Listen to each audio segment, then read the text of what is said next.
What's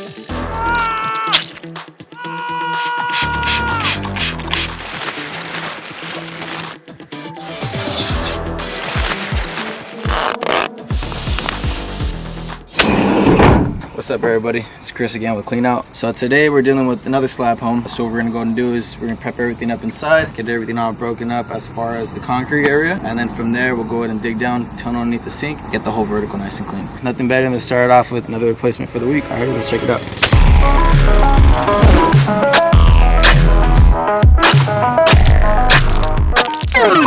Alright ladies and gentlemen, we got a bit of an issue here. This right here is going to be old 1/2-inch galvanized line, and this is what's going to be feeding for the hot and cold line. They're laying quite honestly right on the actual pipe itself, so yeah, I don't think we're going to be able to break past this without breaking the water line, just because here we have the drain pipe, runs at a 45-degree angle. Here we have a water line that runs straight and 90s upward. It's on the pipe itself. Notice how this is far away from the actual leak itself for the water line. Notice how the dirt is on the actual concrete. It's meaning that there's no separation. As we get closer to where that water line's at, I can fit my whole entire hand underneath the slab. This whole section has been sinking and sinking over time because these lines are sweating. So alright, so after a bit of investigation, this is on the other restroom where these are back-to-back sinks. So down here down below, these water lines were never capped off. They were just broken off, which tells me that there's no active water running through them. Since they're cut off, means that we can go ahead and cut them from down below. So problem solved.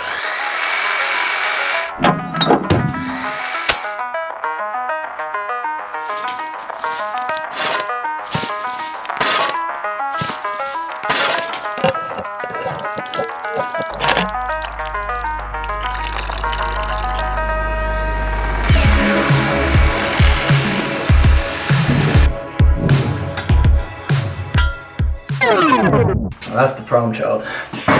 This is the double santee connection. It's going to be facing like this. So you got one side for one sink, other side for the other. Yeah, there wasn't anything going through that. How about that for blockage? Oh geez. Yeah.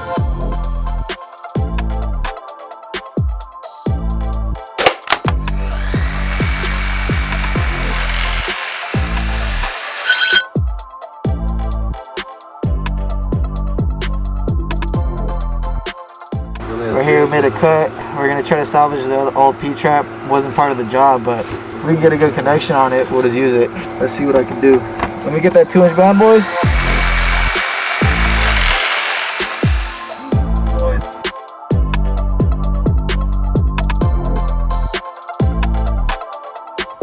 What up boys and girls, day 2. Ran into a bit of an issue. About 6 feet of pipe left. What had happened was we were trying to connect the sink. The connection going towards the street, we were able to get a good connection on it. On the other hand, for the pipe going back towards the toilet, gone. I mean, when I say gone, there was nothing at the bottom. Now we're back, so we're gonna be doing both flanges since they're back-to-back toilets, getting the double santee out. The 2 flanges, pretty much overpoured, completely covered in concrete, so we're working our way to go and just break it all the way up until where the T meets. The vent embedded in concrete too. We're gonna be doing a lot of breaking today, so we don't really got much time to talk, but you'll be seeing a lot of this video montage, so we'll get back to you.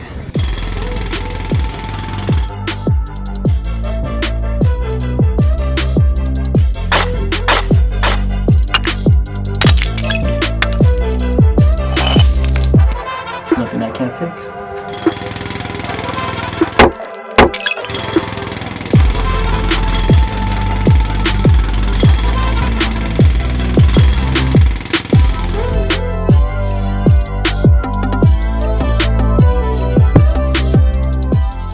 So here we have the double santee for the toilet. As you can tell, we had to cut some drywall to get through the foundation right here. When we tried to cut off the bell, the existing vent pipe was just completely shot. Like, there was no way we were going to be able to connect to it, so we just said screw it. Broke right here to the vertical. Now we're getting it up to the vent. Toss it up.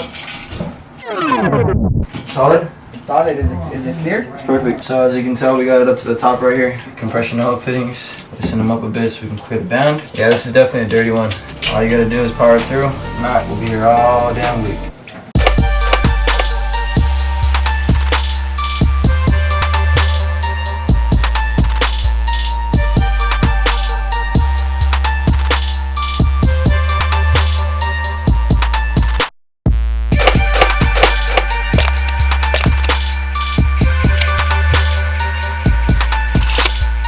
Got a toilet flange nice and put in. Flush. Exactly where we needed it. Alright, perfect. Ready to go. You working out office? Might work under sinks. Alright, ladies and gents, so what we got right here is a new double sanity for the toilet. As you can see, it's feeding both one toilet and the back-to-back toilet on the other side. Alright, so right here what we got is a 4x2 connection for the bathtub. So as you can tell, it has a 45-degree turn and it has slope going all the way out to where we reconnected it to the existing pipe. Husky band, of course, inspection fittings, can never go wrong with those guys. Right here, we have another connection. This is going to be for the kitchen sink. So right here is where it has a 45-degree turn, and as you can see, we put a brand new sweeping connection with it. Right here is where we did the back-to-back connections for the sink when we were initially here. This is gonna dump down into a Y connection. As you can see above, this wasn't even part of the work. We just did it, just go ahead and take care of the customer and make sure they don't have to call us back for the situation again. But what we went ahead and did is we put the new sanity and we put the new P-trap. As you can tell, we're connected all over to the vertical. We use our vertical bands as needed, and then that dumps down to the 4x2 main. Another Husky band right here, 80-pound torque band. That's connected onto the existing cast iron. No leaks and no more bad pipes. What'd I tell you guys? Nothing. There ain't nothing I can't fix. I need a nap.